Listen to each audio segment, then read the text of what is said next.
reporting on the games you love by people who love to game. The MMO Reporter Network. Living the dream, the tales, trials, and tribulations of the Geek Shopkeep. My name's Steve Perry. I'm going to moderate this panel. I don't get to quite be on the level of these gentlemen here because I worked for the great Satan of GameStop for a number of years. And I was a manager there. And so I didn't really own my own store, but I thought of the idea, and so I felt like I should be able to be up here. So what we're going to do is introductions first. I'll go real quick. I managed GameStop during the release, or managed a GameStop during the release of the DS, the Nintendo Wii, the 360, and the PS3. And so I had that generation's transition, and I worked at GameStop just as they were phasing out all of the games from like the Super Nintendo and back through when they phased out all the games from the PlayStation 1 and N64. And so I got to see some tragedies occur. But we'll go left to right, or right to left, and introduce each person. So we'll start with you. My name is Brock Dunham. I owned a private comic and gaming store for 5 years. Closed it down a couple of months ago. But it was a great experience. We'll get more into that. My name is Gabe Hayward. I manage Pink Gorilla Games. It's I don't know if you guys heard of that before. Cool. It's Pink Gorilla. 3 stores in Seattle, 1 in Bellevue now, and I've been managing it for 3.5 years. Hi, my name is Tyson James. I own Amazing Heroes, Toys, Comics, and Video Games in Kirkland. We've had a retail store now for 5 years, and I've been online selling on eBay and other sites for the last 12 or 13 years. Okay, so we tried to spread it out and give you guys a few examples. The point of this panel is that I think everybody wants to have that moment, or has that moment in their childhood where it would be cool to own a comic book store. Like, who wouldn't want that theoretically? Or to own a video game store and have all the best toys, and then be like the purveyor of that joy to other people. And then having worked at GameStop, which is awful, but separately from the awfulness of the corporate side, having had so many people come up and it's like, yeah, you get to play video games all day. And I'm like, I get to be a retail manager. Like, I might as well work at the Gap, except I hate the Gap, so I work at GameStop, which I learned to hate. I feel like these gentlemen have some wisdom to impart. It is fun to work at a nerd shop, but it is also not always fun. And it is a job, and it can be quite tiresome. And so, but first I'm interested, and we'll go in reverse order, so we'll start with Tyson, how you kind of journeyed into being like a nerd shopkeep, like a nerd store manager kind of thing. Well, having a shop is kind of a slippery slope. I was always a collector, always liked to trade from early days on. I've amassed comic book collections, video game collections, and then in the late 90s I started with a toy collection. You know, I wanted to go get all that fun stuff I had from my childhood. And I found that the only time I saw those toys was when I bought them, and then when I went to go sell them. And because they sat in boxes in the closet. You know, I didn't have any space to store them. So I started selling more and more to pay for the collection, and you accumulate more, and then you outgrow your home. And you realize that, hey, a store seems like a smart place to store it, plus then, hey, now I don't have to go search for stuff, people can come to me. Maybe I can sell some of the stuff out of the store instead of having to put it online and do the work on eBay, shipping it. So for me, it was really just a slippery slope of, I started out as a collector, you accumulate too much, you realize you're going to get buried with it, so you have to start selling some of it to get more. The storefront just looks like the better alternative to, being a hoarder. What was the question again? I was really busy. You are exhausted. Well, this is like I said earlier to you. It was like my first break in like 3 days. So if you guys haven't been to the Pink Gorilla booth, go to it. Number one, it's awesome. Pink 149. What? This is booth number 149. Yeah. Booth number 149. I'm gonna say that many times. Back corner by the men's restroom in the expo hall. Place of honor. But yes. How did you get, or how did you become a store manager? Like, I know that these gentlemen were owners, but I feel like you're pretty vested in the Pink Gorilla brand at this point. Yeah, I mean, because my boss is the owner. So Yeah. like, there's a couple managers, I'm one of them, and it kind of fell into my lap. I mean, I previously worked at Staples for a long time, and That's pretty awesome. yeah, it was office supplies. Right. That was easy. Bringing back flashbacks. No, I mean, I don't know. I used to go to Pink Gorilla, so I was a fan of the store, when they only had one store, which is in the International District.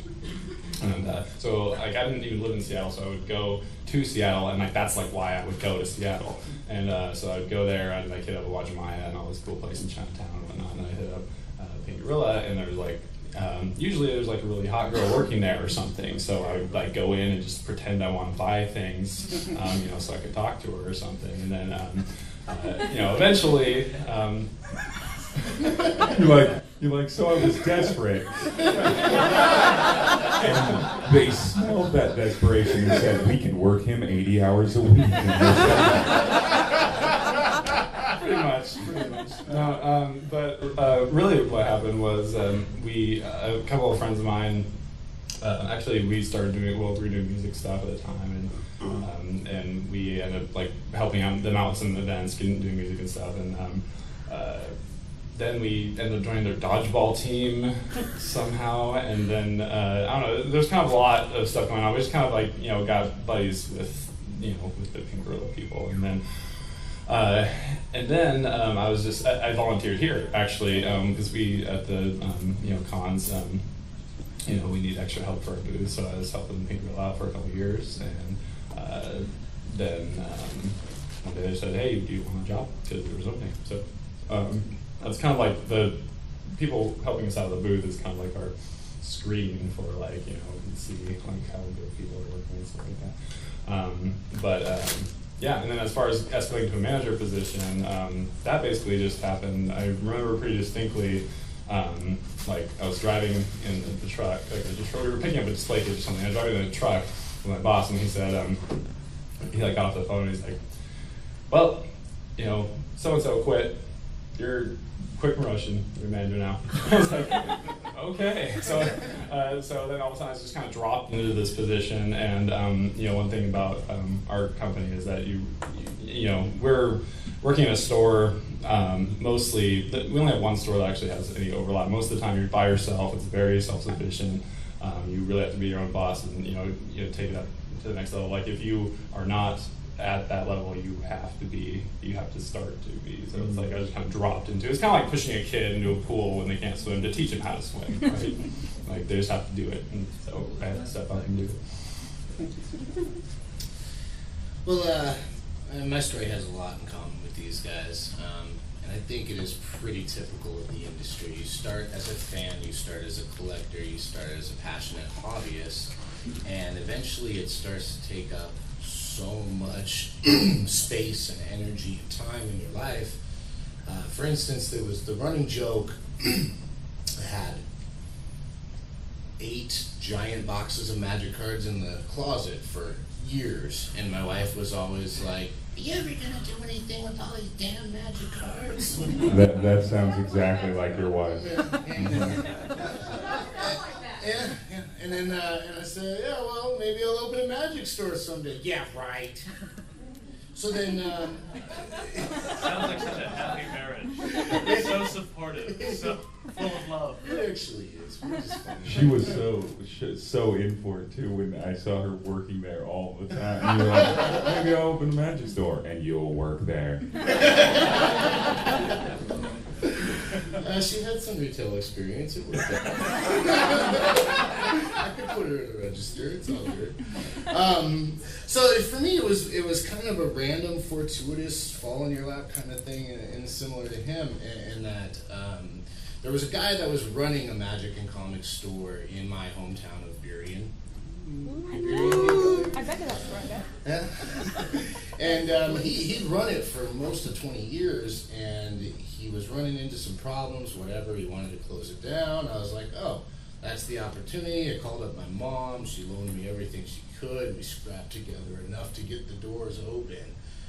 And unlike him, I wasn't smart enough to amass a massive value collection beforehand, so I was buying and scrambling just to fill up the shelves for the first couple of years. But it worked out. I kept it open, had a good time, met a lot of cool people, made a lot of friends. It was a pretty cool experience. It was pretty cool. He let us play in a music line. So he performed in the show. He let us play at his shop. That's still on the YouTube. I've also, it's on YouTube. I've also, before they stopped letting them happen, got to play Pink Gorilla, which is how I met these two. And then Tyson at the end, I just was walking in Kirkland to work, and I'm like, this is the weirdest place for a toy store. We're like right here, and we walked in, and we're like, this is goddamn amazing, which is appropriate because it has amazing in the title. Yeah. Okay, so you guys all kind of got into there and like sort of different paths and tropes, but it was based on your fandom. So you went from hobbyists that got to do it for passion, or so that maybe a girl would notice you. And later I found out that it was my boss's girlfriend. Oh, that's helpful. That's helpful. By the way, one of the threads I'm noticing here, if you're going to own a nerd business, have a wife or a husband that's willing to work there a lot. Yeah, like, I mean, it could be a friend, I guess, but it's more hilarious if it's the significant other. Yeah, because apparently, like, because I know Tyson's wife was at his... And she could care less about any of this. Yeah. But she's there. She She's does there. because she loves you, right? She didn't have a job. Graduated law school during the recession. No work. So, guess what, honey? Come to work for me. Well, Put that degree to use. welcome to the wonderful world of retail. Okay. Say What what incorporation costs. you go from hobbyist to actually professionally doing it, and kind of let's talk about how that changed the concept of what you did, because I know it's different from searching online to fulfillment and dealing with distributors. And so we'll just keep doing this weird chain thing. So we'll start with you. Okay. Well, it changed really quickly. Really instantly. That's foreboding. It was a completely different experience. You know, when you are a hobbyist, when you're a gamer, you show up at the store, you show up at the convention, you sit down at the table, you have a good time. But when you're the guy in charge, you have to know how all of it works. You have to know the rules of the games. You have to be able to turn around and tell somebody how to do that. If it's video games, like you got to know how to get to the secret level and do the special jump, whatever. And you, I mean, you just jump. I'm a platform gamer, man. I don't know this new fancy shit. Special jump button. My NES, man. It's Okay, continue. There is always, though, the expectation that when you work in that position, you know all of this, and you're ready and eager to talk about all of those details, to inform them, to teach them how to play the game. And, you know, luckily I am. I'm like that. It was good for me. But it becomes a surprising amount of weight on your shoulders to be that guy, the go-to guy for every aspect of the business. There's absolute expectation of it, and people come in people will come into your store just to talk about the games or the pop culture or the new comic book movie or whatever it is. And you know, if you don't know what's going on with that and you don't keep up to date on all of it, then you look like a total noob in front of these people. So it amplifies the hobby and the passion, and it becomes work, which can be a bad thing and be a tough thing sometimes. Let's talk a little bit about ordering your product, because I know with the other two stores it's a little different, but you have the very classic comic book store issues. Okay, so Diamond distributors, if anyone knows them, burn them. Burn them alive. you know, most distributors are reasonable to work with. You've got a person on the other end of the line that deals with your account, knows who you are, cares about your business. If you have any issues, you talk it out right away, they fix it for you. Diamond, however, is a giant faceless corporation that does not give a crap about you if you don't spend $10,000 a month through them. And I mean that literally. $10,000 a month is what they expect their people to be buying. So, they disowned us. yeah, I'm a little store down in a little neighborhood. I want $600 a month. My orders, in 4.5 years of ordering from them on a bi-weekly schedule, I got 2 orders that were correct. 2 orders that were actually accurate in 2.5 years, or 4.5 years.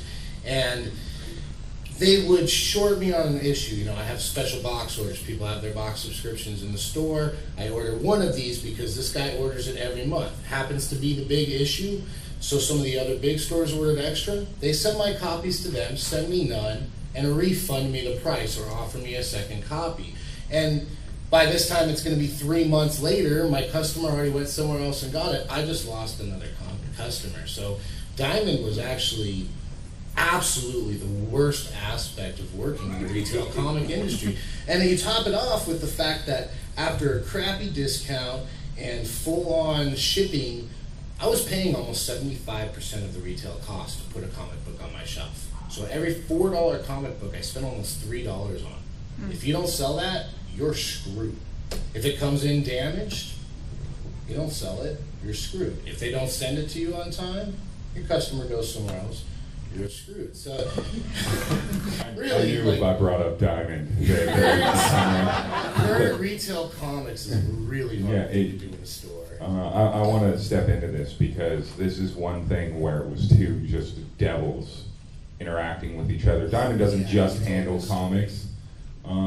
They handle various little toys and shit. They handle a bunch of distribution. And so GameStop at the time was moving into, hey, we should have some stuff that isn't video games in our store, like keychains and crap. And they didn't have a setup for that. And so they went to Diamond, knowing that Diamond is the largest distributor. Now you think with GameStop and their 1,000 or so stores at the time, that Diamond would have gotten into its game head and been like, okay, we need to really do this. And they tried to pull the same crap with GameStop that they do with tons of comic book stores across this country. And GameStop dropped them and didn't pay them for so long. During a period of time, during the period of the 360, they were releasing a bunch of different, and Wii, they were releasing a bunch of different Nintendo stuff. Diamond wouldn't send the full order, so GameStop would withhold payment until they got the next full order with the makeup. It was delightful to watch this one bully the fuck out of this other bully. And so I'm not saying GameStop is good. I'm saying that they're really bad, and so It was fun to watch them pit against each other. So send your enemies to them. Actually, on that note, GameStop actually sends us a lot of business. You guys got Yeah. more. And we have actually, basically every GameStop employee that comes to my store is like, I hate my job.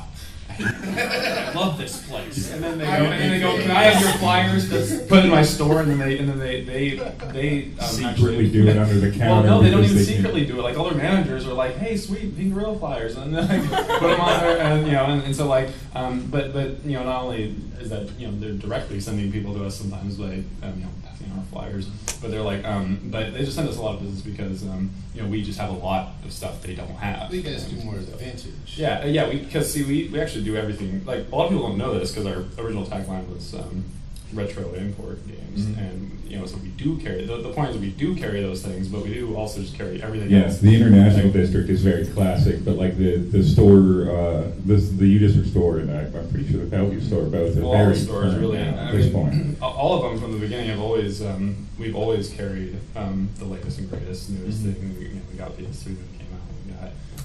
We get the newest games that come out.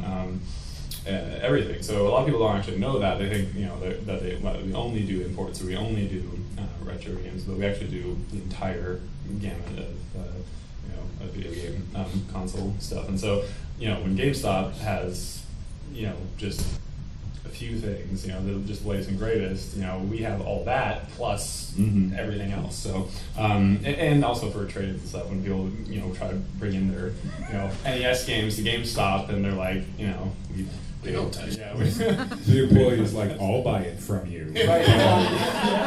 Just I got tell $2, them. bro.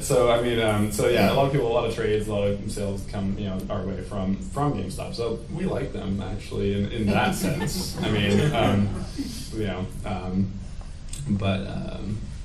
What were we? What we were talking about. Captain not paying attention. Hey man, I'm eating a sandwich. Like, I need to focus. Everyone else is done with their sandwich. No, and you're right. The GameStop employees, like GameStop, still hires They're fine, I us. Like it's not like the people that work at GameStop are the enemy, or even the managers that work at GameStop. It's really the corporation. They're not just regular fan dudes. Yeah, it's mostly made up of regular fan dudes until you get up to their marketing department levels. No, what we're talking about is like your day to day. How like the transition from you being like a guy that hung out and helped out Pink Gorilla and had real fun, Right. to suddenly. Not having any fun. To have the joyless trudge that is your job now. I guess a lot of people, because you mentioned earlier, like, people would come in and be like, oh, dude, this looks awesome. You just get to play video games all day. Yeah, and, like, you get to read comic books all day. What's your inventory cycle like? Because I know you guys have to do like scanning inventory and stuff like that. Well, it's like all I do. No, I I don't know. We have like over 30,000 items, right? And so we're constantly trying to keep that stuff organized. Yeah. But when people come in, they're like, "Yeah, man, I really want to work here. You just can play video games all day, don't you?" And I'm like, "No, I actually play less video games now. I think because I'm working so much. I hardly have any time to play games. Every once in a while, you can, I guess, if you're on your break or whatever, you can pop in something and play it. But I usually don't. When I was quitting, I played video games nonstop for 2 weeks in the store during my shifts. Like I'd be like, screw this! I'm finally just playing Street Fighter Alpha 3 on the PSP. But yeah, it's very similar. You're managing a game store. You're not playing as many video games as you did before you did it.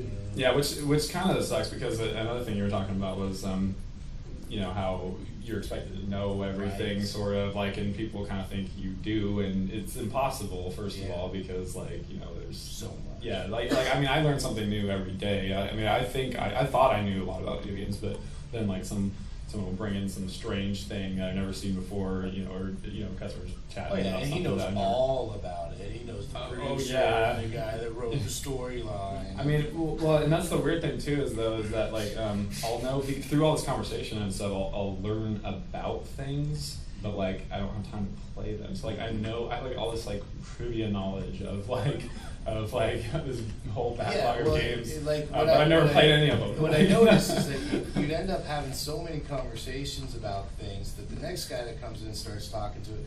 I've never seen this, I've never read it, I've never played it, whatever, but I know the concept of the game, I know how it works, because I spent 2 hours talking to that other guy about it. He came in last week. And I took his word for it. So now I look like an expert. He said it was good. Confidently, but it's all secondhand knowledge. Yeah. But yeah, so it is a lot of work. There's a lot of mundane tasks like stickering things and and alphabetizing things and I feel like alphabetizing. I can barely read. I can't alphabetize. Let me tell you, all of our things are in perfect alpha. We don't do any of this loose alpha business.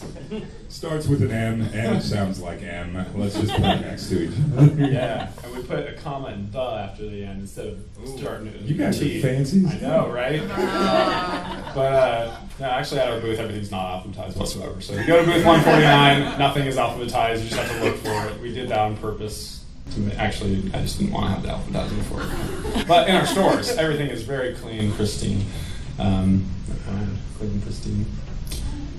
Anyway, that's pretty much all.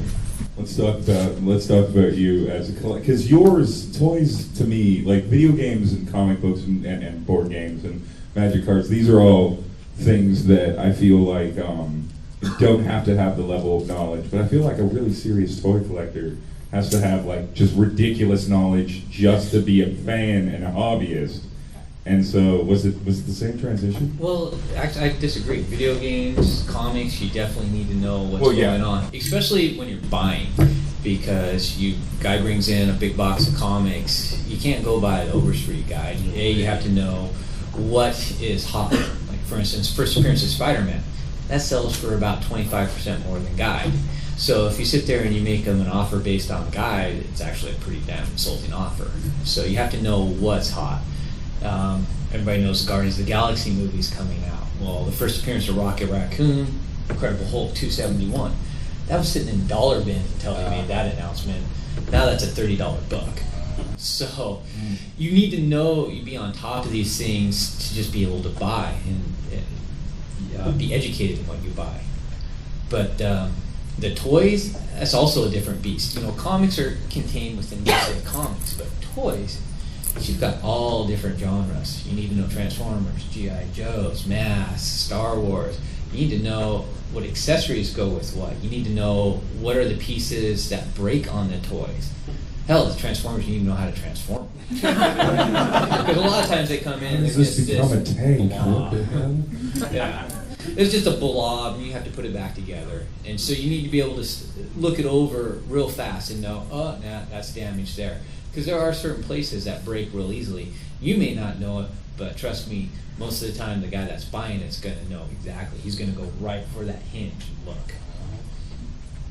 But one of the biggest things, like they said, you stop playing video games, you don't have time. And once you go home, you're looking at that going, yeah, that doesn't look appealing. You kind of have to stop being a collector. People come in and they ask me, oh, is this all your collection? No, it's a huge store. It's not all my collection. But if I was to sit there and keep collecting alongside my store, well, then I wouldn't be selling the really good pieces. And you need to flip those to keep your money coming through. So for me, that was the biggest thing is you have to stop being a collector, because when I was a collector and I walked into a store, it was real frustrating when the guy would go, no, that's not for sale. I have money. What do you want for it? No, it's not for sale. Why do you have it here? The whole point of having a store is to sell things. So I had to make that transition from being a collector to being just a guy that goes and gets things from my store, and I enjoy them when they're in my store, and I have to be willing to let them go, and not at that insulting price of, oh yeah, you can have that for $3,000 when it's only a $200 item. If I really like it, maybe I'll tack on an extra 10%. That's about it. I definitely can back up that aspect of it. Going from collecting mentality where it's like, oh, I got the best one, I got the one I wanted, I'm going to keep that, I'm going to put it aside forever. Once you get into the retail situation, it's like, great, I got a good deal on this, now I can sell it for 10% under retail and buy new stuff. And you cannot attach to the items in the same sense. So it really changes your collector mentality in general. Well, great example. I had a video game people notice. I had a world championship card walk in last summer. That's a piece that you're just not going to see again, without going to eBay and just spending ridiculous money. I actually had it walk in from the original owner. Sweet. I had it behind the counter for 3-4 months, enjoying it. I've showed it to my really good customers, let them know I have it, and then it's just time came. Got to put it up for sale. You Should can't have sold to us. You paid $9,000 for them. I don't know. I'll look into it. But Honestly, a world championship card can go for a lot of money depending on who's buying it. Yeah, we definitely get a lot of pretty crazy rare stuff, and again, like, so I still collect things myself. I don't so I can totally see where these guys are coming from. But since I'm not the one running the store, basically like my store is like my boss's collection, basically. So it's his. So he's the one. So just be the manager, and then you can Right, still and then you can enjoy still your exactly buying. right. Some joy remains. Yeah, but then you get that one awesome thing in to the store you want, and we do have restrictions on that. I can't just I'm not just gonna hoard all of the awesome stuff for myself. Yeah, we don't. Because we want to play fair. We want you guys to be able to get. Want the customers. We want you to have a chance. Yeah. Thing, It's not like our store isn't it's not a tool to get the employees to cool Private stuff. club. Yeah. It's not like no, like the whole point, like he's of having things in your stores to sell them, and if you're just sell them or give them to your employees or whatever, it's not. There's no point. I mean, we want people to have the opportunity to get them. We want to share these awesome things with everybody. Spread the love. Yeah. The other thing too is when you sit there and you've been doing it as long as I have, Transformers were my big thing. I've owned every single Transformer from G1, 84 to 94. I've had them Did you have all. that weird alternate Bumblebee that was only released in Japan and it wasn't there? Okay, maybe not. I do. I've It was had, like a Pinto or something. I've had all the U.S. toys, and I've actually had a lot of the foreign ones. And you're talking 84, 85. I couldn't tell you how many of each of those. I've had all of them sealed at one point or another. Yeah, I mean, so it becomes like, okay, there's another Optimus Prime. Once you've seen them so many times, it also does take a little of that passion out. It takes a little of the joy of going, I remember when I got this for Christmas. No, I remember when I got it last week. Yeah, actually, I can see that. And I remember the guy I sold it to a couple days later and how happy So it'd be he like was. playing the same video game over and over and over again, listening to the same song over and over again. It does start to lose some of the appeal. So when you deal with this stuff on an everyday basis, it's no longer that great, cool, nostalgic item. It becomes commonplace. Yeah, it's a roll of toilet paper. I can totally see that. I mean, I definitely still am stoked when it comes in, as far as me just thinking, oh sweet, we got one of these, but I'm more thinking somebody can buy this now, and now recently, in the last couple months we got 4 copies of Earthbound or something coming in, and it's man, another one of those things kicking around, it's but then somebody else will come in and be like, oh my god, I got Earthbound. They have a nice, remembering when they looked at it in the store as a I was child, like, they got what? it. Is that my doorstop? What? Why would you want to buy that? Well, that kind of became the coolest aspect of it for me because, like we're saying, a lot of the thrill for yourself just kind of dissipates. You've seen it before, you've dealt with it before. Now it's just another transaction. It's just moving on to the next set of hands. But when you get that customer in there that finds exactly what they want, that rare item, and you have it on the shelf for them, they're so happy, they're so excited, and that it was really infectious for me when I had just the right thing for that customer, and they're making noise and waving their hands. It just feels really cool. Are your customers excited anime characters? Yeah. Little drops shooting out. Actually, our customers are anime characters. Okay, I wanted to give you guys the chance. I want to run through them real quick so we can at least have a few questions at the end if there are any. Weirdest or most upsetting or most enjoyable story. Just pick one out of the air. I'm sure there's got to be a situation where someone threatened to light a store on fire or something like that. We're dealing with nerds, so there's got to be some weirdness. We'll go with you, Rob. Wait, make him start. Okay, we'll go Jay. I gotta think for a second. I mean, All right, I'll start. all right, so spot here. I know my fan lists. Tyler will probably feel me on this one. When you work in the used market industry, buying and selling used comics, used toys. You know, it's an unfortunate side effect of the industry that the shady people, the people that steal these products, that steal people's collections, they're going to come into your store and try to sell to you. And it always amuses me how ignorant they are, because I do this for a living, bro. This is what I do. So an obvious meth user comes into my store one day, and he's got a collection of magic cards. Can you describe the meth user's teeth? No, continue. Tooth, yeah, there you go. So he comes into the store and he's got a very nice collection of magic. It's got some very high-end decks, very expensive cards. It's clearly a personal collection of decks. It's got stuff from the latest set, and it's got stuff that's not even been released yet. Stuff that I know is coming out in a couple weeks, and only Wizards of the Coast employees have access to it at this point in time. Or if you went to Dragon Con or whatever, wherever they did the pre-release thing for it. So I get the collection, and I look at the meth head, and I'm like, this is not legit. You know, I know right away, instantly, that this is not right. But you gotta feel them out. And I said, so where's this collection come from? And he tells me, oh, my brother passed away, and I found his cards in the garage. Thought I'd get some money back for it. I was like, oh, I'm sorry to hear about that. When did your brother pass away? It's like, oh, about 2 months ago. We're just getting around to it. This set came out 2 weeks ago. These cards are not available yet. So I took the collection and I was like, cool. He's like, oh, how much? And I'm like, actually, you can leave my store now before the cops get here, or you can wait for them to get here. Boy, he was pissed, but he ran the fuck out.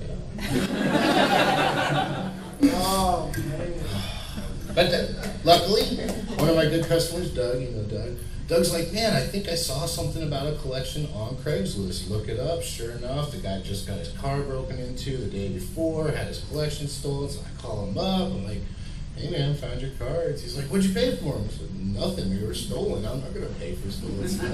Come pick them up. It was pretty happy.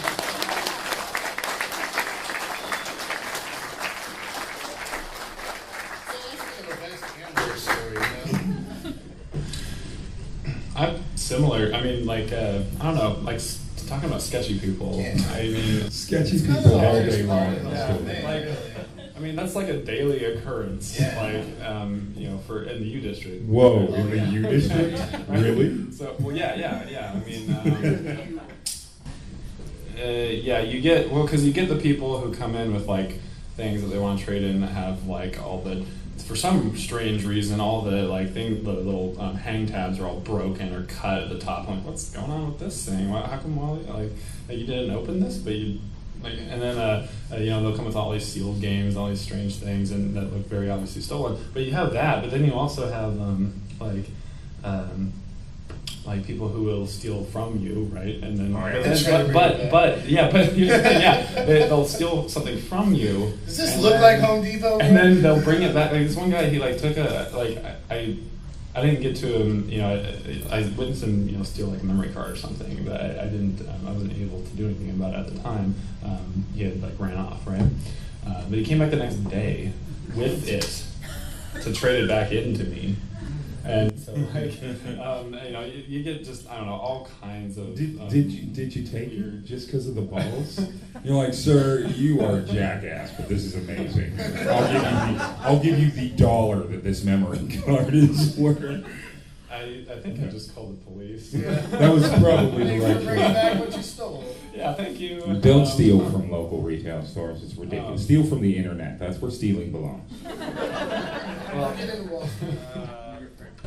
What's weird, like our store is actually pretty secure. The way that we, you know, display our merchandise is everything is zip tied to the wall. And what kind of boggles my mind, like, so I can see if somebody is being sketchy and trying to steal something, I can pretty much notice it because it makes a lot of noise and I have to like break something. And so like so it doesn't really happen very often. Really, we don't really get much theft. But what we do get a lot is just normal, regular, everyday people. This boggles my mind. There's people who go up and they'll just start ripping things off the wall because they think that that's what you're supposed to do. Like, and I can't really understand what is going on there. Because breaking things off of a fastened position is common. Every time I'm in a Target, I have to just when I get dishes, I just have to rip them straight from the shelf. Yeah. Usually breaking one of them, and then I buy them. Yeah, I mean, I guess it's just because we have kind of a unique presentation. Some people don't quite understand, but I don't know. Don't break stuff. You can always ask, right? I mean, some people do, what else? So do I? Actually, this is a good question that they ask. So do I ask you to get it down, or do I just rip it off the wall then? I'm like, about that one for a second. But I don't really have I have weird, crazy story. You asked for the craziest, weirdest story, and it's okay if you can't come up. I should have I'll just invent one for you. So this guy came in a pink gorilla costume, beat up your employee, and then peed on the register. Something similar. Similar. It's not that far off. Okay, well, in the interest of time, although I do like the idea of employees or customers just ripping stuff off of your wall. In the interest of time, We can make that a thing. Well, I'll tell you one thing. So I don't have too many sketchy people coming in, but if you do go to sell one of the newer systems, there's names. You have your profile. So if you come in and I ask you your name, and it's different than what's on the profile, it's pretty obvious. I've had that happen a couple of times. And then they're just stammering, it's my brother's, what's his name? Totally different name. Yeah, people, if they're trying to bring up a big purchase and they show you their ID, and this one lady showed me her ID. It was like, I don't know, it was like a man who was bald, and she was like a large woman with long hair. It was like completely different. I was like, yeah, this isn't you. And she's like, oh, hang on, let me go get my other one, and just drives off like never saw me. I'm still waiting for her to come back with another one. It was $1,000. No. I've had some crazy web ones, so I sell a lot on eBay, have for a long time. Let me tell you, some people come up with some crazy stories. But the biggest one out of my store was a year and a half ago. It's December 23rd. My wife and I would close up shop. We go out to get food. I live right by the store, so we're driving back. And I look in the parking lot. I'm like, "Where's our van?" So we purchased a van that summer for hauling stuff around. Where's the van? Thinking maybe that the landlords had it towed for some reason. I'm like kind of laughing, like, oh crap, they towed the van. Call the cops on it. Nope, the van is gone, just disappeared. So we hear nothing about it. And it's like 4 months later, I get a letter from a tow company. They have our van. All right, great. Call them up. Yeah, we got the van here. Well, the cops had told me, well, we'll call you to come pick it up. It won't be towed. So I'm like, all right, I hang up. I call up the police department. They send me to Snohomish Police Department. Turns out it was big sting. Meth heads had been running a chop shop for fun, not for profit. They were just stealing vehicles to chop them up. Chop shop hobbyists. Yeah. We can relate to that. Yeah. So I'd pay money to see. So the police department tells us, oh yeah, we have your grill, a side door, and a rear door. And it's been towed, because in the tow letter I get, there's a big bill. They want $500-some. So I call them up, I'm like, A, why didn't you tell me that you don't actually have my vehicle? And B, why do I have such a big bill for 2 doors and a grill? Yeah. So needless to say, it's a pretty big scam. What they have with tow companies. We went round and around with this. Took them to court, lost because the Snohomish Sheriff's Department showed up, and went with them. Showed up to the Two lawyers. date. Oh, geez, it was a Still joke. lost? They tried to say that I'm only one lawyer, Oh. or my wife's a lawyer. I'm not a lawyer. Yeah. So huge fiasco on this. They finally found the actual vehicle 2 weeks later at another abandoned property. We went around and around. Insurance company was a pain because it was full of inventory. But yeah, van just disappeared, chopped up, and I'm pretty sure it was Diamond Distribution. Yeah. They're like, you're doing too well and not being punished enough by us as a distributor. they are thugs. When I actually tried to sign up for Diamond, Yeah, right? they lost my application, so I called them up again, and by then, when I first opened up, I'd gone long enough with the store that I realized I didn't have enough foot traffic to be ordering yet. So the guy kept calling me up. I'm like, I'm not ready. Yeah. And finally the last one, well then, you're gonna have to reapply. I'm gonna take your application out. I'm like, Jesus. I got called 3 different times by 3 different people in the month and a half after I closed my account. And they're like, you haven't ordered. It's because I closed my account. You guys are idiots. I don't want to work with you. So join us PAX 2014 for our Hate on Diamond. Okay, we've got a little bit of time left, and so if you want to ask questions from these well-known people, you can walk up to the mic. Mike, right there. Mike. Rush it. Let me know when you're ready. Hello, sir. Thank you for having me. Question, how do you handle the operational aspect? Like, how do you keep the games and other product moving? Keep it from turning into just a place where guys hang out? Because obviously you have to make money, so what's your strategy for that? Is that for me or for? You know what, anyone who can answer it, so some of you might be better suited to answer it Well, than your setup. I'll go ahead and start that. My store, I never really pursued it as a giant money maker. I'm a hobbyist at heart, and I just wanted a cool place for people to hang out mostly. So to drive sales, I did like a lot of limited Magic tournaments. We did a lot of Magic. And I do a lot of trade for the kids that were, the teenagers that just have some cards. Okay, why don't you trade me your $30 card and I'll let you in this tournament. And the guy that has more cash will come in and buy that $30 card. But it's a very tough balance to maintain, especially if you want to have that friendly hangout atmosphere. It definitely cuts that aspect. So.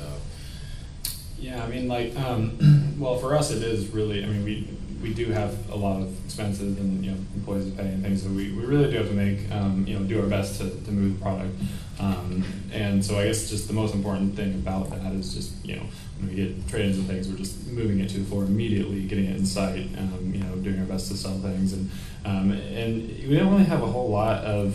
I mean, we definitely get a lot of people just coming in and hanging out and stuff, and most of them we like. I mean, there's there's some people who are not our favorites, but we don't usually like. We let them hang out. They're pretty harmless. There we is don't get, an aspect to that, though, that can be really beneficial. Because if you let them hang out and bullshit, then every time that they actually have money to spend, they come to you first. Yeah, They get brand that's loyalty. So, you might only make $50 off of this guy a month, but you see him twice a week. But every time he's got $50 to spend, he comes to you first. Yeah, There's we have That's good. you kind of building a customer base, of people that enjoy enjoy not only shopping so but that loyalty in the long term can be more valuable than a quick turnover. Yeah, I'd say so. We're kind of there's definitely I wouldn't. Our store is not really that easy to hang out in anyway, so we don't I deliberately don't put chairs and things in there, so they'll come in and they'll stand up and chat about whatever game it is they're playing, so that doesn't really matter or affect us. We're always just still trying to move the product and having those people to talk about those games and get people excited. Other people come to the store and they'll overhear conversations. And, Well, if you I know you guys are still going into this, but we've got people with other questions. It sounds like community outreach is the key to keeping a consistent customer base. Don't kick people out of your store. And so don't be a dick. You, sir. Well, hi. I started up my own business as well. I do the fighting game community in my area. So I sell a lot of arcade parts online to my friends and whatnot. Nice. Just started recently. But one of the things I've run into is the whole money thing, like how you started. So I my only sources of, I couldn't go to like friends or kind of like ask them for money, so I was looking at banks and other financial institutions. So I was wondering if you guys ever run into that or have any advice for people who have to go Get to an accountants. accountant. We'll let Tyson answer this because I cut him out of the last question. On the money side, because I built an inventory, I had all of that. See, I'm actually a little different. Going back to the last one, I flip things quickly because I'll put it online and keep moving it there. So I make sure I don't have that stagnant inventory. I don't rely just on my actual retail store. What's your business again? I sell arcade parts, like the actual arcade parts for home use, so like the Kambas, Mad Cats, Horis, and the actual Sama and Shimizu buttons. Yeah, I've grown my business slowly, so I've gone with the income that I've had. So getting a bank loan, you really have to make sure that you're not overextending yourself would be my biggest advice. Because you overextend yourself, it fails, you're going to be paying off that debt for a long time. That'll be a big anchor around your neck. So I would grow it organically to where you don't need too big of a loan. You know, almost one that I wouldn't suggest. Go into your credit card, get a better interest rate, but you know, keep it towards just $2,000-3,000 to start. Well, and one thing that you can do that's really important in this type of industry is that you're starting small. That's great. Just don't try to grow faster than you can. Try to take as much of the profit that you make off of each sale and put it away and build yourself a small amount, you know, a couple $1,000s, so that if you find that really good product, that really good purchase, you have the money on hand. It doesn't come from anywhere else. It's right out of your pocket. So that way, if it happens to take you 3 months, you're not getting behind on a loan payment. It's yours. You own it.